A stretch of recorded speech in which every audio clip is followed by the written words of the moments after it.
On se connecte au marché. Alors on va parler un petit peu politique parce que le CAC 40 ne fait absolument rien aujourd'hui. Vous le savez, on n'a toujours pas de Premier ministre et en ce moment il y a des débats du côté de BFM. Et je vous laisse écouter un peu cet échange avec Sandrine Rousseau et Sarah Knafo. Parce qu'on a entendu les 50 nuances de socialisme. Alors on a des socialistes de gauche, des socialistes de droite, puisque même le RN maintenant veut que les Français travaillent moins. C'est qui les socialistes de droite? Le Rassemblement national qui veut s'allier avec LFI sur la question des retraites. Je trouve pour ça que c'est vraiment dommage. On a Madame Droit à la paresse. Enfin bref, on a toutes les nuances. Ce que je pense, c'est que sur la question des retraites, il va falloir arrêter ce système sacrificiel où à chaque fois qu'un président arrive, il demande aux Français de travailler plus, il demande le report de l'âge légal, etc. Je pense qu'il va falloir oser parler de capitalisation. C'est quelque chose qui se fait déjà dans la fonction publique. Donc, il va falloir commencer à se poser la question. On répète souvent comme un mantra. Cette partie gauche de l'hémicycle. Ça ne m'étonne pas, ils ont détruit notre économie depuis 40 ans. On répète comme un mantra que les Français sont attachés au système. Moi, je commence. Vous finissez, moi, je commence. On répète souvent que les Français sont attachés au système par répartition. En fait, moi, je crois qu'ils sont plutôt ligotés au système par répartition. Ils sont attachés. Il faudrait leur donner la liberté à vivre de leur travail, économiser eux-mêmes. Et alors, la gauche qui déteste les dividendes, au moins, ce sera les Français qui récupéreront leurs dividendes, qui récupéreront le fruit de leur investissement. Ça existe dans la fonction publique et il faut le répondre. Pour essayer de répondre à ce système où tout le monde se sent sacrifié, où les actifs ont l'impression de se sacrifier pour les boomers, où ils se disent, ou quand on arrive à l'âge de la retraite, on se dit, l'année prochaine, on va encore me demander de travailler 2 ans de plus. Et voilà le système qui permettrait de résoudre tout ça. Donc vous l'avez vu, Sarah Knafo, si vous êtes investisseur, son discours ne peut pas vous laisser indifférent, automatiquement, parce qu'effectivement, quand on entend le discours de la gauche, on le sait, les investisseurs, ils détestent ça, les dividendes, ça leur donne des boutons, donc en fait, c'est pour ça que je vous ai déjà dit, être de gauche, en tout cas suivre Sandrine Rousseau ou LFI et investir en bourse, pour moi, c'est complètement pas logique. Après, peut-être qu'il y en a qui le font, mais j'avoue que moi, je serais vous. Arrêtez la bourse tout de suite et donnez votre argent à des associations. C'est plus votre logique que d'investir en bourse. On est d'accord. Et donc, on le voit, Sarah Knafo, le discours qu'elle a vraiment de l'intérêt pour un investisseur parce qu'elle parle de retraite par capitalisation. Alors, on le sait, quand chez nous, en France, c'est répartition. C'est pas comme ça que ça marche. Et ce système-là est un peu vieillot maintenant, archaïque, on pourrait dire. Et du coup, c'est vrai que, alors Sarah Knafo, le problème c'est qu'elle a aucun poids. Je veux dire que c'est une eurodéputée, elle n'est même pas, elle est députée, mais européenne. Il faut savoir que le groupe, elle fait partie du groupe à Zemmour, qui est pour moi l'extrême droite, pour moi. En fait, pour moi, le RN c'est pas l'extrême droite, mais bon, pour le Conseil d'État c'est l'extrême droite. C'est vrai qu'il y aura 2 extrêmes droites. Il y aura celle de Zemmour qui est beaucoup plus extrême que celle du RN, mais bon, pourquoi pas. Mais par contre, c'est vrai que son discours économique est vraiment très intéressant pour un investisseur. C'est vrai que tu préfères entendre du Sarah Knafo que du Sandrine Rousseau qui va te chier à la gueule et qui va venir te faire chier aux assemblées générales. C'est ça, typiquement la gauche. Surtout les extrêmes, je parle LFI et puis Sandrine Rousseau, je sais plus ce qu'elle est écologique, je crois, elle est verte, un truc comme ça. Bref.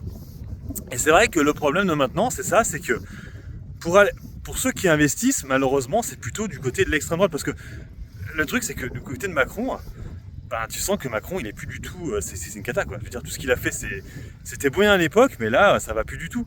Et vu qu'il veut pas prendre des initiatives, c'est-à-dire que moi j'aurais été lui, j'aurais forcé la retraite par capitalisation, peut-être faire un moitié-moitié au début. Je rappelle ce que c'est qu'une retraite par capitalisation, c'est en gros, là, tu investis en bourse progressivement, et puis après, quand tu es à la retraite, tu touches des dividendes, voilà. Donc tu es un peu rentier, tu vis tes dividendes. La logique c'est ça. Voilà. Mais bon, ça la gauche n'aime pas. Eux ils veulent que ce soit les fruits de ton travail. C'est ça. Donc en gros tu vas travailler. Donc en travaillant. En fait pourquoi ? Parce que je pense que leur logique à eux, ils se disent, les mecs en fait qui sont actionnaires, ils travaillent pas. Mais je rappelle en fait que beaucoup de ces gens-là en fait, qui sont de la gauche, l'extrême gauche, sont souvent des gens qui n'ont pas vraiment travaillé de leur vie en fait. C'est des gens qui sont arrivés là, qui ont fait de la politique et qui font de la politique. Ils font que ça. Beaucoup de gens me critiquent parce que je fais des vidéos. Voilà, ils me disent tu fais rien machin et tout. Bon, c'est comme un travail. On va dire que être politique c'est un travail aussi, c'est sûr. Mais voilà, mais ils travaillent pas à l'usine ces gens-là en fait. Ils ont travaillé peut-être un petit peu à 20 ans jusqu'à 25 ans et après ils ont arrêté et ils sont partis faire leur truc quoi. Donc de leur demander en fait en fait c'est compliqué. En fait pour faire simple. Moi je sais j'ai connu ça quand j'étais chez EDF. Chez EDF, t'en avais beaucoup qui bossaient pour la société. mais à aucun moment ils ont racheté des actions de leur société. Parce qu'en fait, ils trouvaient que EDF, c'était abusé. Hein, ils aimaient pas, ils voulaient pas investir. Effectivement, ils avaient un peu raison, parce que à l'époque, moi où j'y étais, EDF, ça valait 13-14 euros. Elle a été sortie de cotation à 12 euros. Hein, donc, il faut savoir qu'en plus, ceux qui avaient investi progressivement année après année, EDF, on était à 80 euros juste avant Fukushima. Donc, il y en avait beaucoup qui étaient en grosse moins-value. Bon, après, ils touchaient les dividendes, tout ça. Mais c'est vrai que des fois, ça peut faire peur. Ça dépend des sociétés où tu es. Mais après, à toi de choisir, à toi un peu de te former. Pour choisir des beaux dossiers, en France, entre nous, franchement, tu achètes du Sanofi à partir de 25 ans jusqu'à tes 50 ans, t'es plutôt pas mal. Hein, t'es plutôt pas mal. Du Air Liquide aussi, du Total Energy, du LVMH, voire du Hermès. Mais Hermès, c'est pas beaucoup de dividendes, on va dire. Hein. Je vous parle de dossiers avec des dividendes. Parce qu'après, le problème des sociétés qui ne versent pas de dividendes, c'est qu'après, tu peux pas en vivre. C'est-à-dire que tu vends tes actions. L'avantage du dividende, en fait, c'est qu'il te coupe une partie du capital en te le versant. Hein, donc du coup, ça te fait une rente. Bon, bien sûr, il y a une taxation dessus, hein, automatiquement, la flat tax. Hein. Donc effectivement, oui, les revenus capital sont taxés. Mais bon, c'est une solution qui n'arrivera pas maintenant, ça c'est clair et net. Mais qui, je pense, à un moment donné, devra peut-être arriver. En tout cas, on voit que maintenant, même l'extrême droite en parle, parce que je pense qu'il copie ce que fait Milei, là, du côté de l'Argentine, ou Trump, bien sûr. Et ça, c'est vrai que je pense que ça serait cool qu'on y aille progressivement, qu'on change un peu de ce truc un peu vraiment très archaïque, qui est la retraite par répartition, qui mène à rien et qui va être problématique dans les années à venir. Je ne sais pas ce que vous en pensez. En tout cas, c'est pour ça que le marché américain est beaucoup plus stimulé que nos marchés européens, surtout le marché français, qui en plus en ce moment avec la dissolution fait rien. En ce moment on est à l'équilibre, c'est pour ça que je fais une vidéo de politique, ouais c'est ça, de politique, parce que je vous mets le CAC 40 quand même, on est à 0, ça ne bouge pas. Tiens, pour information, j'ai acheté mes 5 premières et un liquide au nominatif pur à 159 euros. Alors par contre c'est vrai que le site, c'est chiant parce que tu sais pas vraiment à quel prix ils te les prennent, c'est tellement long le truc, valider un ordre, que je vais essayer de les appeler pour voir comment on fait pour faire un virement. Parce que c'est vrai que c'est chiant là, j'aimerais bien que l'argent il soit dessus quoi. Mais je vais voir, parce qu'on m'a dit qu'on pouvait, et quand j'ai validé en fait, il me semble que j'ai vu marquer un virement, mais je vois pas sur le site, je vois pas comment on fait.